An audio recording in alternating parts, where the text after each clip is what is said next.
In this video, I'll show you how to mark chats on Telegram as Unread. Ensure you subscribe and turn on notification to this channel for lots of educational content contents like this.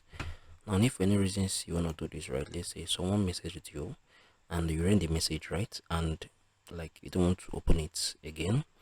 You want like this green thing to appear on it. What you're gonna do right now? You're gonna make the chat to be unread, right?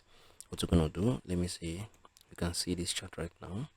I sent him a profile picture. I was running up a test yesterday. He asked, please, who is this? A friend, picture, please. So if I head back to Casio, you can see that this chat is currently red, right? So if you want to make this chat on red, you're going to right click your mouse. You can see it from the option. You can see mark as on red. I'm going to click on it. You can see this green thing has appeared right now. So this is basically how you can mark chats on red. If you found this video helpful, share it as below in the comment section. Thank you guys for watching through. I'm gonna show you all in the very next one.